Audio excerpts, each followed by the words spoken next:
পাকাবাদবাৰী সমষ্টিৰ বেছি সংখ্যক ৰাইজে আমাক আশীৰ্বাদ দিব, বেছি ৰাইজে আমাক শক্তি দিব। ৰাইজৰ শক্তি আশীৰ্বাদ লৈ 2026 ইনশাআল্লাহ পাকাবাদবাৰী বিধানসভা সমষ্টিৰ কংগ্ৰেছ দলৰ প্ৰাৰ্থীয়ে 80% ওপৰৰ ভোট লৈ জয়যুক্ত হ'ব, এয়া নিশ্চিত। আৰু একেলগে 2026 নিৰ্বাচনৰ ৰণত যুদ্ধ কৰি হিমন্ত বিশ্ব শৰ্মাক দিছপুৰৰ পৰা বিদায় দিয়ে। যিসকলে যোগদান কৰিলে তেখেতসকলে এতিয়াৰ পৰা আমাৰ দলৰ সদস্য, আমি এটা পৰিয়ালৰ নিচিনা কৰি। আৰু আমি যেতিয়া দল কৰোঁ, আমাৰ দল কেৱল দলৰ সতীৰ্থই নহয়, আমি এটা পৰিয়ালৰ নিচিনা কৰি চলোঁ। ধৰ্ম পালন কৰিব পাৰে, মূৰত টুপি লৈ যাতে ঘূৰি থাকিব পাৰে, কপালত তিলক লগাই যাতে ঘূৰি থাকিব পাৰে, মন্দিৰত যাতে ভালকৈ পূজা কৰিব পাৰে, মছজিদত যাতে ভালকৈ নামাজ পঢ়িব পাৰে, তেনেকুৱা এখন অসম আমি কৰিব বিচাৰোঁ, তেনেকুৱা এখন ভাৰতবৰ্ষ কৰিব বিচাৰোঁ। আৰু সেই কাম যিসকলে বাধা দিয়ে তেওঁলোকৰ বিৰুদ্ধে হৈছে যুদ্ধ কৰা আমাৰ কাম। এই হৈছে কংগ্ৰেছ দলৰ উদ্দেশ্য। কংগ্ৰেছ দলৰ উদ্দেশ্য হৈছে বিপদত মানুহৰ ওচৰত থিয় হোৱা, বিপদত মানুহৰ কাষত থিয় হৈ মানুহক সহায় কৰা, সমাজত দুৰ্গতসকলক সহায় কৰা।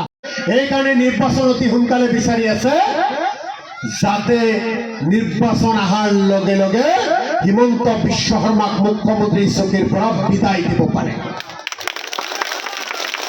যাতে নিৰ্বাচন অহাৰ লগে লগে এটা ভোট দি বিজেপি চৰকাৰক দিছপুৰৰ পৰা বিদায় দিব পাৰে। হয়নে নাই শ্ৰদ্ধা ৰাইজ?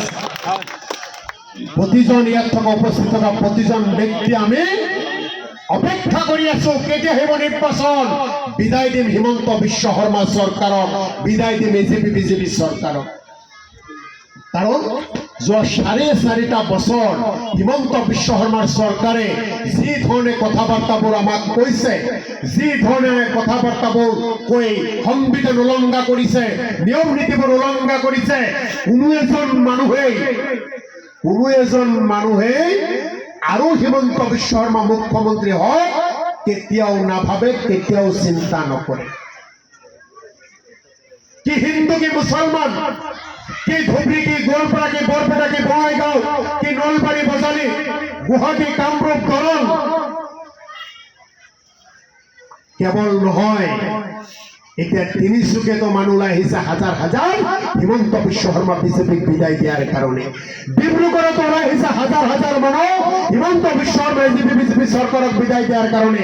যোৰহাট, শিৱসাগৰ, চৰাইদেউ, গোলাঘাট, শোণিতপুৰ, মাজুলী, লখিমপুৰ, ধেমাজি, বিশ্বনাথ চাৰিআলি সকলোতে মানুহ ওলাই আহিছে, হাজাৰ হাজাৰ লাখ লাখ মানুহ ওলাই আহিছে। আৰু সকলোৰে এটাই কথা, বিজেপি চৰকাৰ পৰিৱৰ্তন কৰিব লাগে। ইতিমধ্যে আপোনালোকে মোবাইলে, টিভিয়ে সকলোৱে আপোনালোকে দেখা পাইছে। গতিকে এই পৰিৱৰ্তন অসমৰ ৰাইজে অত্যাচাৰী শাসকৰ তলত আৰু থাকিব নিবিচাৰে। হিমন্ত বিশ্ব শৰ্মাৰ এই ডাঙৰ ডাঙৰ লেকচাৰ কিন্তু কামত নাই। জাতি ধৰ্মৰ মাজত ভাগ ভাগ কৰা কথাবিলাক আৰু কোনো হিন্দু মানুহে সহ্য নকৰে, কোনো মুছলমান মানুহে সহ্য নকৰে। আমি জুবিনৰ দেশৰ মানুহ, আমি শংকৰদেৱৰ দেশৰ মানুহ, আমি মাধৱদেৱৰ দেশৰ মানুহ, আমি আজান ফকীৰৰ দেশৰ মানুহ। জুবিন গাৰ্গেও কৈ গৈছে, এইখন অসমত অসমীয়া জাতি হিন্দু মুছলমান সকলে মিলা প্ৰীতিৰে থাকিব লাগে। শংকৰদেৱেও কৈ গৈছে, গুৰুজনাই কৈ গৈছে, এইখন অসমত হিন্দু মুছলমান অসমীয়া জাতি একেলগে থাকিব লাগে। মাধৱদেৱ, আজান ফকীৰেও কৈ গৈছে, এইখন অসমত হিন্দু মুছলমান একেলগে থাকিব লাগে। কিন্তু হিমন্ত বিশ্ব শৰ্মা বিজেপিৰ নেতাসকলে কয় যে মুছলমান আৰু হিন্দুসকলে কাজিয়া কৰিব লাগে, মুছলমান আৰু হিন্দুসকলে কাজিয়া পেচাল কৰিব লাগে। কাৰণ কাজিয়া পেচাল কৰি থাকিলেহে তেওঁলোকে দিছপুৰত শাসনত বহিব পাৰে। গতিকে শ্ৰদ্ধা ৰাইজ,